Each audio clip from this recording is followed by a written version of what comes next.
하시겠습니다.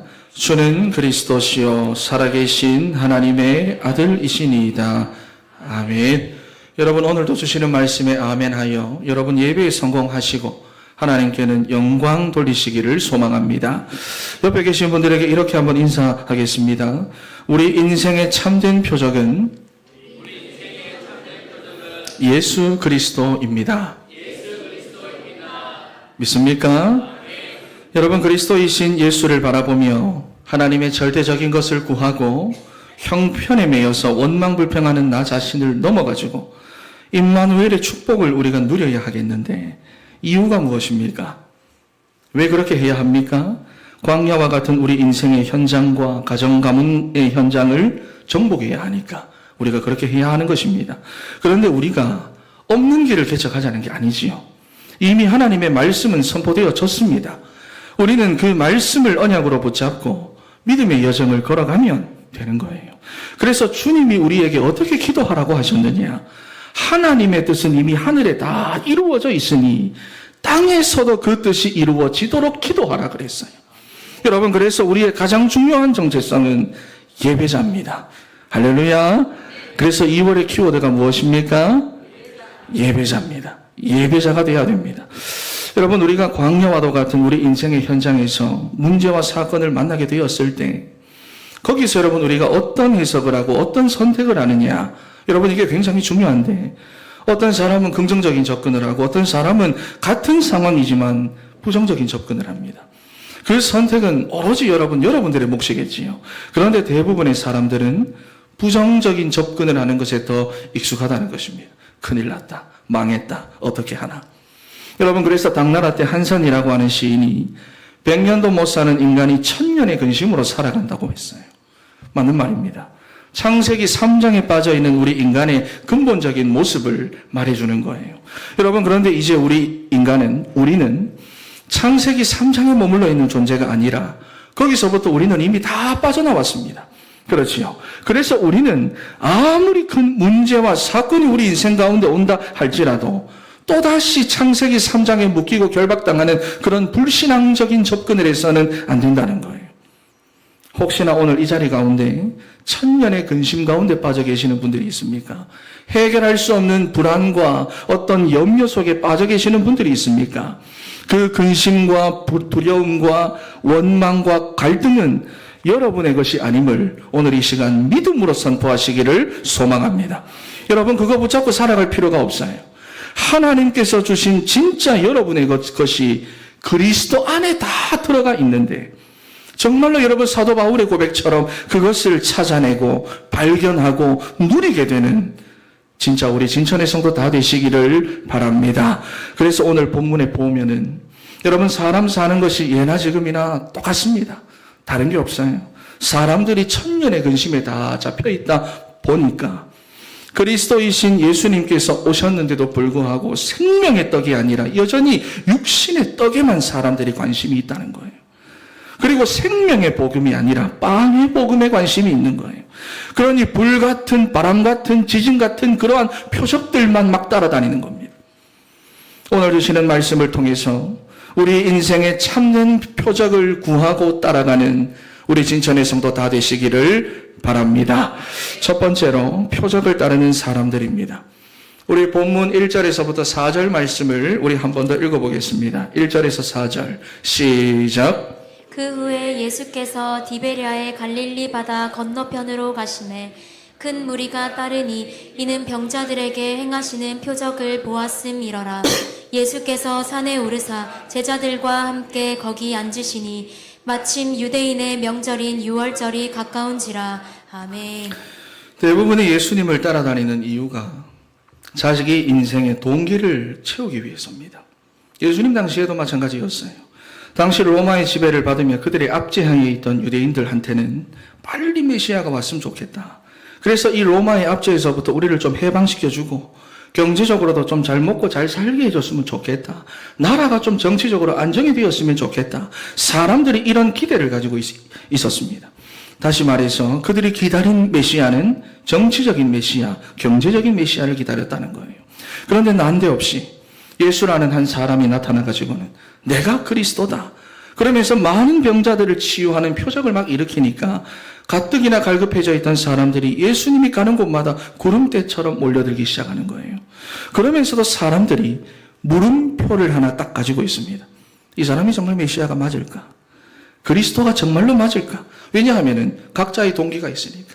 자기 동기를 가지고 쳐다보니까 자기가 생각하는 메시아와는 달라도 너무 다른 거예요. 여러분 마찬가지입니다.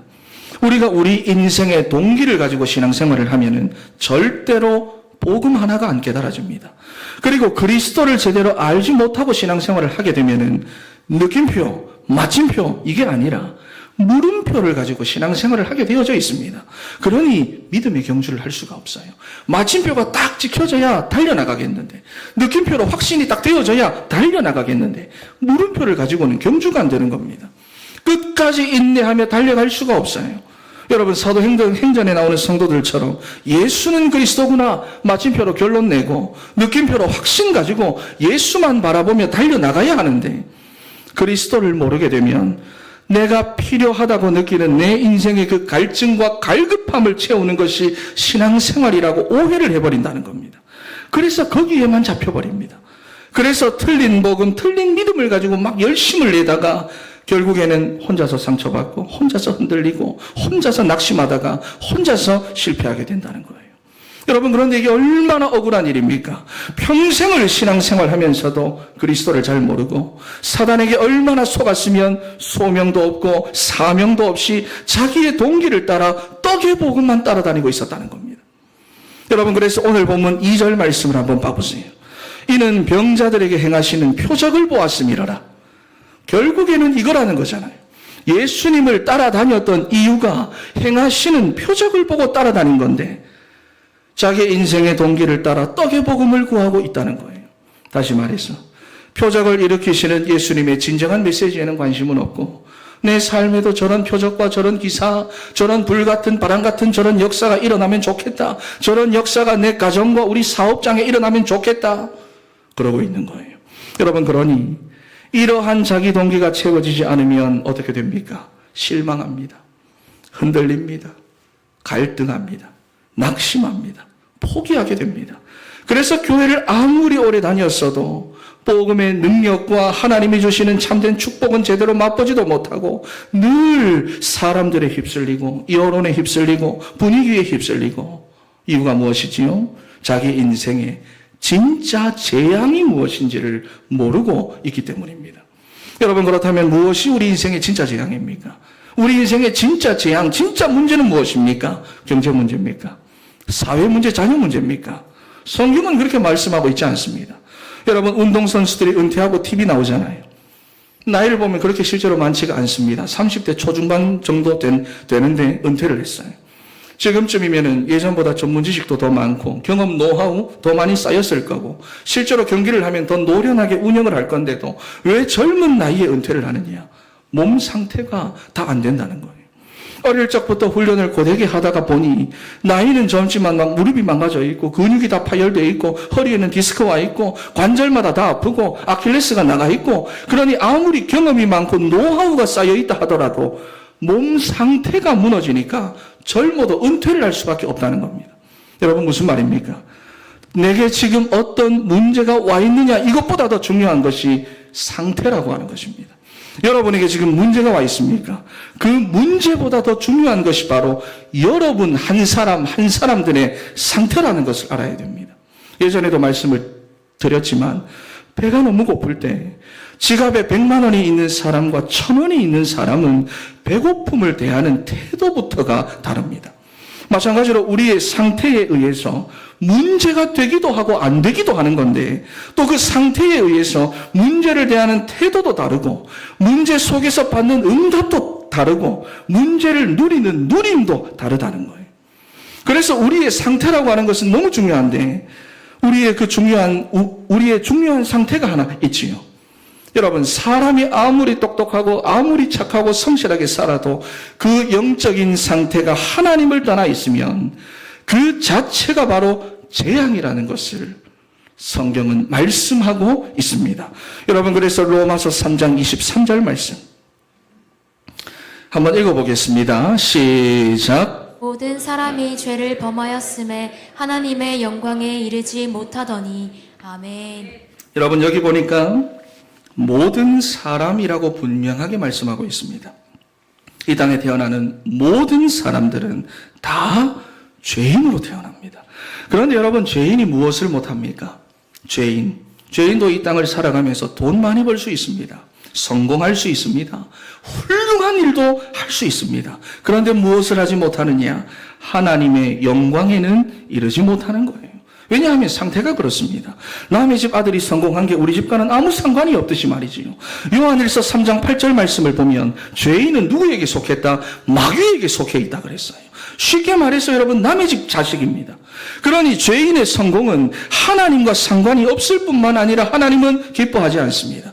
오히려 하나님과는 더 원수가 된다고 그랬어요. 그러니 아무리 교회를 다니고 예배를 드리고 기도한다고 해도 하나님이 원하시고 기뻐하는 인생은 안 된다는 것입니다. 왜냐하면 상태 자체가 하나님의 영광에는 이르지를 못하는 거예요. 그러니 표적을 따르는 무리들은 하나님의 은혜로 오병이어는 한번 체험할 수 있을지는 몰라도 그들의 인생은 여전히 어떤 인생이다? 재앙 인생이라는 것입니다. 하나님의 영광에 이를 수가 없어요. 여러분 그래서 본문 14절 말씀을 보면은 이는 참으로 세상에 오실 그 선지자라 하더라. 여러분 이게 지금 정말로 그리스도를 알고 막 그리스도로 인하여 기뻐해서 하는 고백이 아니라 예수님이 오병이어로 막 그들을 배부르게 먹여주시고 자기들의 그 동기가 채워지니까 그것을 보고 지금 이런 이야기를 하는 겁니다. 그러니까 신앙생활을 열심히 하겠다는 이유도 무엇이지요? 내 인생의 동기와 떡의 복음에만 관심이 있기 때문인데 15절 말씀에 또 그 나중에 보면 예수님은 결국 이런 사람들과 함께하는 것이 아니라 떠나가십니다.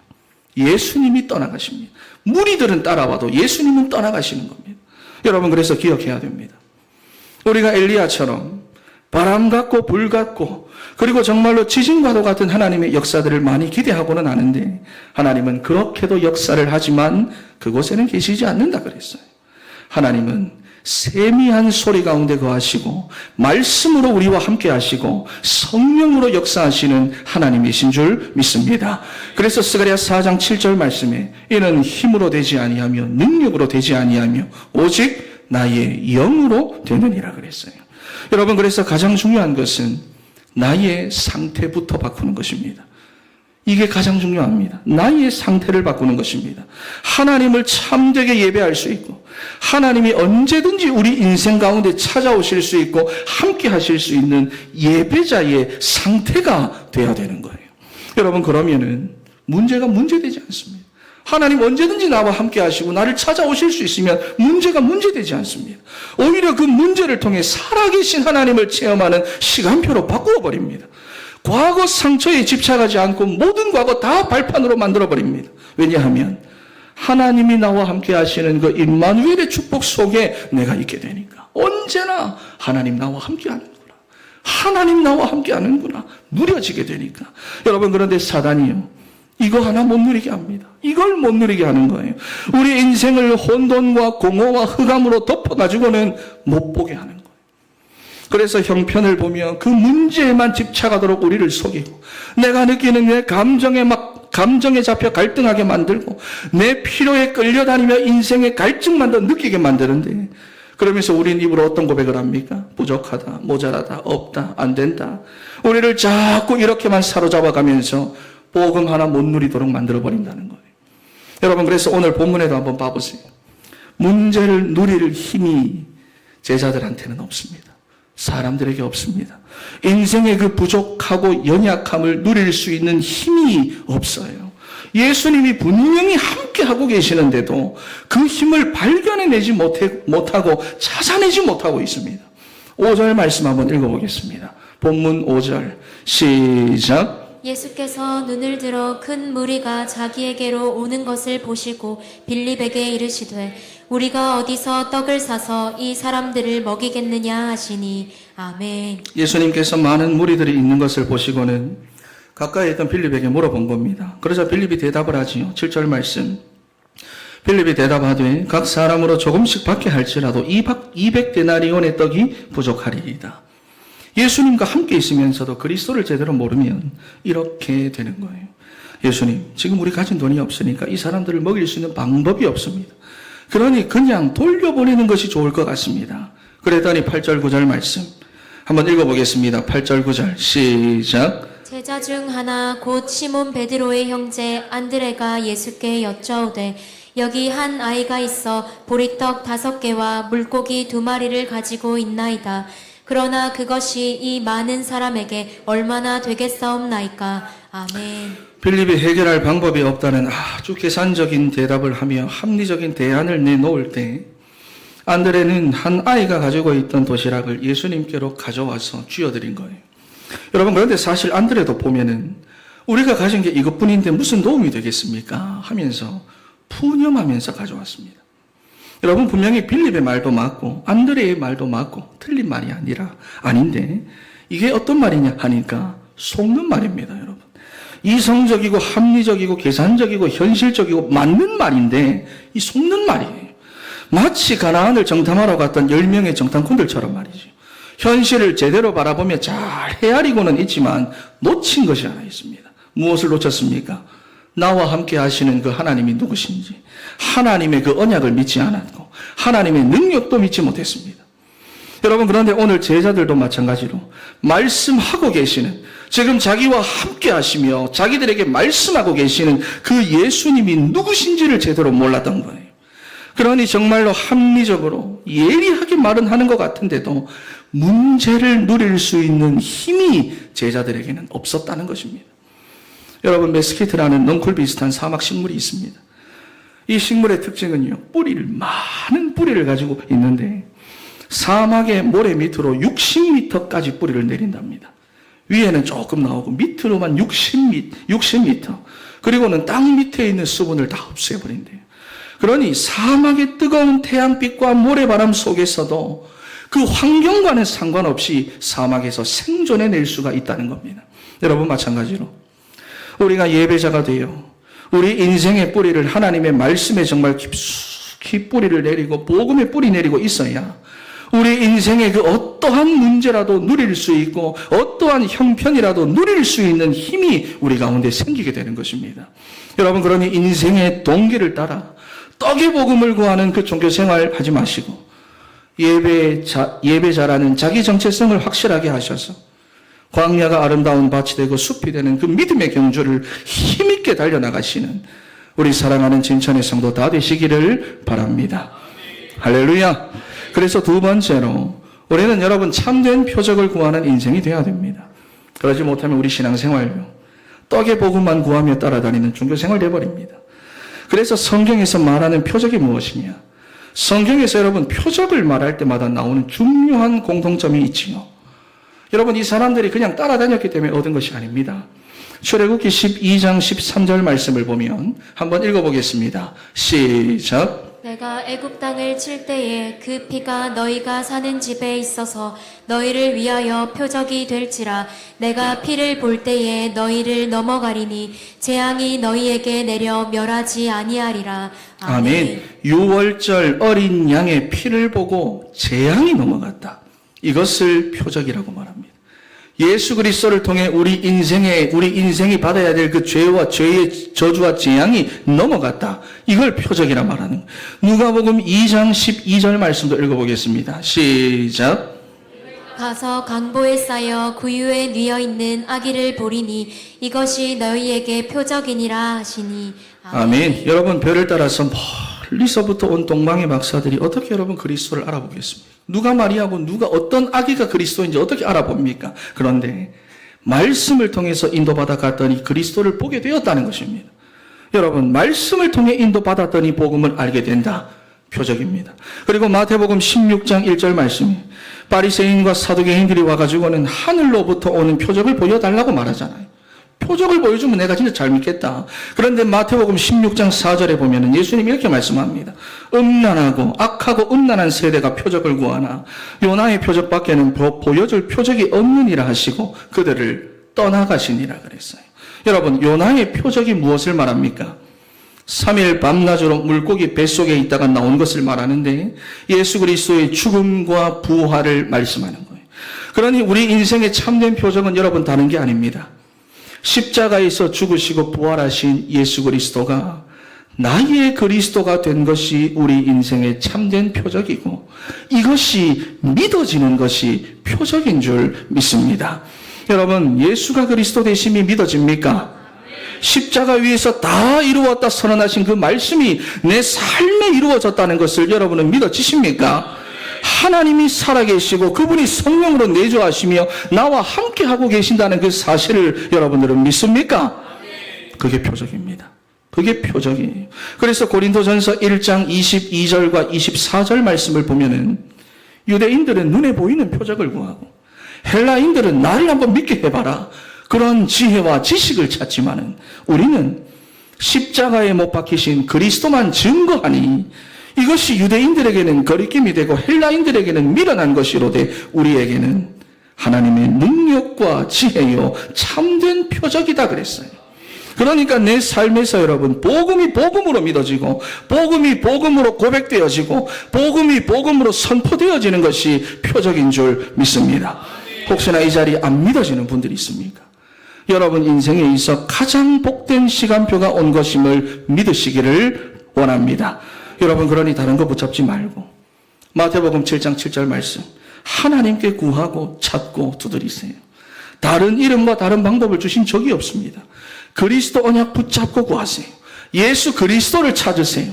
다른 문 말고 그리스도라고 하는 그 문을 두드리세요. 그러면 8절 말씀에 구하는 이마다 받을 것이요 찾는 이마다 찾아낼 것이요 두드리는 이에게는 열릴 것이니라. 하늘에 계신 너희 아버지께서는 구하는 자에게 좋은 것으로 주시지 않겠느냐. 참된 표적을 구하는 복된 인생 다 되시기를 바랍니다. 여러분 그리고 본문 10절 11절 말씀 한번 읽어보겠습니다. 본문 10절 11절 말씀 시작. 예수께서 이르시되 이 사람들로 앉게 하라 하시니 그곳에 잔디가 많은지라 사람들이 앉으니 수가 5,000명쯤 되더라.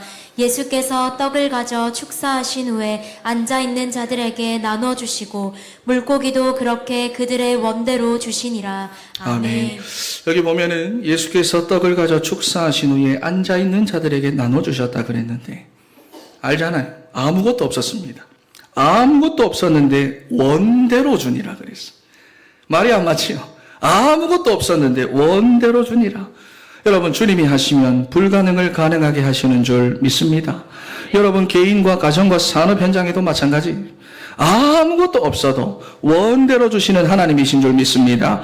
내 삶이 불가능 속에 있고 우리의 가정과 자녀들이 불가능한 상태에 있다 하더라도 주님이 내 삶을 가지시고 역사하시면 모든 불가능을 가능으로 바꾸십니다.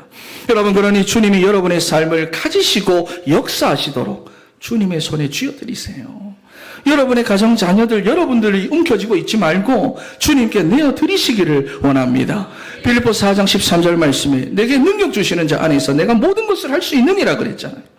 광야와 같은 우리 인생을 보면서 그거 보면서 흔들리고 상처받고 낙심하지 말고 주님이 가지시도록 내어드리시기를 바랍니다.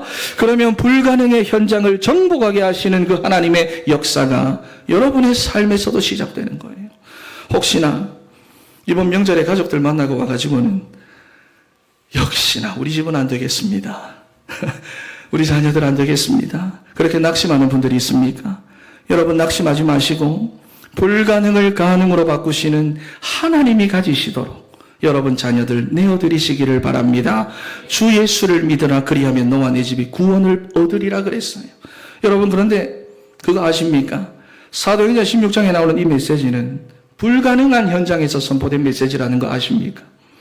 사도 바울이 여러분 이방인들에게 선포한 메시지입니다. 그것도 감옥 안에서 죽도록 얻어 터지고 난 다음에 선포한 겁니다.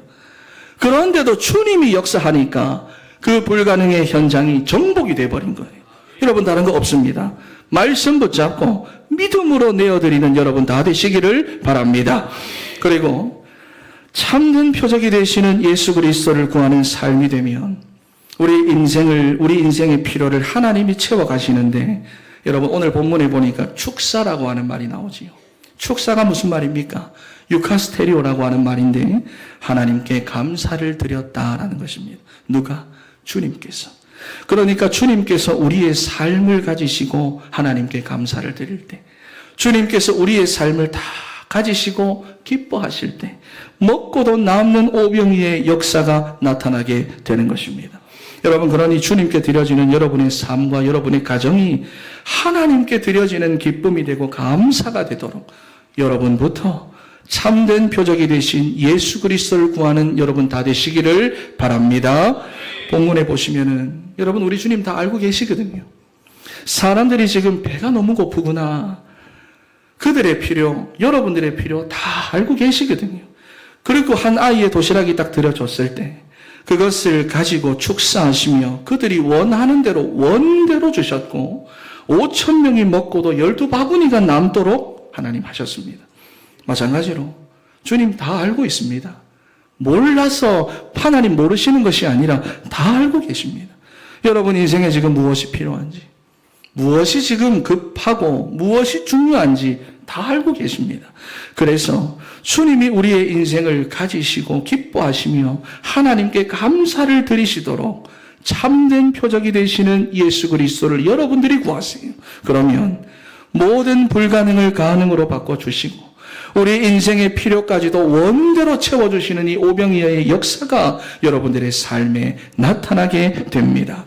그러니 100년도 못 사는 우리 인생을 가지고 천년의 근심과 염려와 불안함을 가지고 살아가지 마시고 영원한 응답을 가지고 살아가는 우리 진천의 성도 다 되시기를 바랍니다. 그래서 여러분들이 세 가지 성경 구절을 붙잡으세요.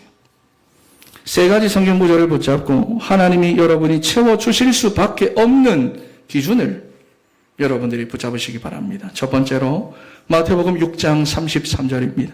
한번 읽어보겠습니다. 시작. 그런즉 너희는 먼저 그의 나라와 그의 의를 구하라. 그리하면 이 모든 것을 너희에게 더하시리라. 아멘. 우리 인생을 채우시는 하나님의 기준이 분명하게 나오지요. 하나님의 나라와 예수 그리스도입니다. 여기서 여러분의 삶이 발견되어져야 하는 거예요. 기준은 확실하게 세워져 있습니다. 또 예레미야 33장 3절입니다. 읽어보겠습니다. 시작. 너는 내게 부르짖으라. 내가 내게 응답하겠고 내가 알지 못하는 크고 은밀한 일을 내게 보이리라. 아멘. 아멘. 우리가 알지 못하는 크고 은밀한 일, 그리스도를 아는 것입니다. 우리 인생의 참된 표적인 그리스도를 아는 것, 기준이에요. 그렇다면 목사님, 내가 그리스도를 너무너무 알고 싶습니다. 어떻게 해야 되겠습니까? 그리스도를 알고자 하여 혹시 여러분 가운데 철회하신 분이 있습니까? 그리스도를 알고 싶어서, 그리스도를 너무 알고 싶어서 하나님의 말씀을 가지고 몇 날 며칠 씨름하신 분들 여기 있습니까? 그리스도를 너무 알고 싶어서 무작정 전도 현장으로 뛰어들어가신 분 여기 있습니까? 여러분 아무것도 하지 않으셨습니다. 오늘 여기 보니까 부르짖으라고 말씀하지요. 부르짖으면 보여주겠다고 말씀하는 겁니다. 여기 보여주다라고 하는 말은 나가더라는 말입니다. 나타나다, 빛 가까이로 가져오다라는 말입니다. 그러니까 지금 우리의 상태는 흑암에 완전히 덮여 있어서 들어도 못 깨닫고 보여줘도 못 보는 상태인데, 그런 우리가 그리스도를 알고자 구하고 찾고 두드리면 빛 가까이 가져오셔서 보이게 하시겠다는 거예요. 여러분, 그래서 고린도전서 12장 3절에 보니까 성령이 아니고서는 예수를 주라 시인할 수 없다 그랬잖아요. 그래서 우리 그리스도인들의 가장 중요한 행위는 착한 일이 아니라 예배와 기도입니다. 예배를 통해 주시는 말씀을 붙잡고 내 삶에서 어떻게 적용하고 행동해야 하느냐, 거기서 어떻게 기도하느냐가 우리의 행동입니다. 거기서 내가 어떻게 말씀 붙잡고 하나님께 집중하느냐, 이것이 적용입니다. 여러분, 그래서 누가복음 11장 13절 말씀 한번 읽어보겠습니다. 시작. 우리에게 날마다 일용할 양식을 주시옵고. 아멘. 13절인데 너희가 악할지라도 좋은 것을 자식에게 줄 줄 알거든 하물며 너희 하늘 아버지께서 구하는 자에게 성령을 주시지 않겠느냐, 이겁니다. 자, 여러분, 구하는 자에게 우리의 이성과 지식과 계산을 초월한 하나님의 응답이 준비되어져 있는데 성령 충만을 주겠다는 것입니다. 우리 인생의 참된 표적이 되시는 예수 그리스도께 집중되어 있으면 우리 삶에 성령이 임합니다. 그러면 그때부터는 문제가 문제되지 않고 형편에 집착되지 않는 다른 힘이 내게 생겨버리는 거예요. 여러분, 그래서 이제부터 우리는 주신 언약의 말씀을 붙잡고 우리의 영적 상태부터 바꾸어 나가야 됩니다. 그래서 형편을 바라보며 집착하는 인생이 아니라 모든 문제의 해답이 되시는 그리스도께 집중하는 인생이 되도록 예배자라는 자기 정체성 확실하게 하셔서 광야가 아름다운 밭이 되고 숲이 되는 믿음의 경주를 끝까지 힘있게 달려나가는 사랑하는 우리 진천의 성도 다 되시기를 바랍니다. 결론입니다. 미국의 한 초등학교에서 실제로 일어났던 일이라고 하는데 선생님이 학생들에게 현재 살아있는 인물들 중에서 가장 존경하는 사람이 있으면 한번 말해보자 그랬습니다. 그랬더니 빌 게이츠, 워렌 버핏, 오프라 윈프리 여러 인물들이 나왔어요. 한 소녀가 거기서 예수 그리스도요 이렇게 말했대요. 그랬더니 선생님이 살아있는 인물들 중에서 한번 말해보겠니? 그러자 예수님은 지금도 살아계십니다. 이 아이가 이렇게 대답을 했다는 겁니다. 여러분, 신앙생활이라고 하는 것은 지금도 살아계셔서 함께하고 계시는 예수 그리스도를 내가 사실적으로 누리는 것입니다. 그래서 본문 28절 말씀을 보니까 우리가 읽지는 않았는데 그렇다면 하나님의 일이라고 하는 게 도대체 무엇입니까?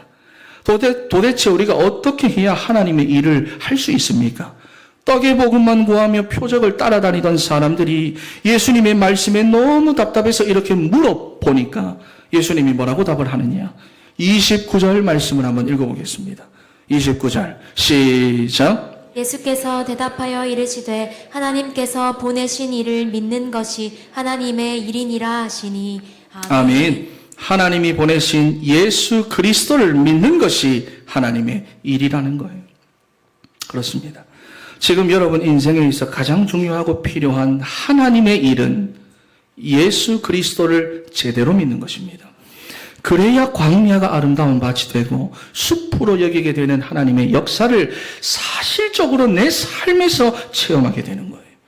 그러니 다른 일 틀린 일에 속지 마시고 특히나 자기를 위한 일에 마음 두지 마시고 제가 늘 말씀드리지만 나 자신에게 속지 마시고 창세기 3장 가운데 빠져있던 우리의 인생을 하나님이 가지시고 축사하시도록 참된 표적을 구하는 예배자 다 되시기를 바랍니다. 마지막으로 옆에 계신 분들과 한번 고백하겠습니다. 우리 인생의 참된 표적은 예수 그리스도입니다.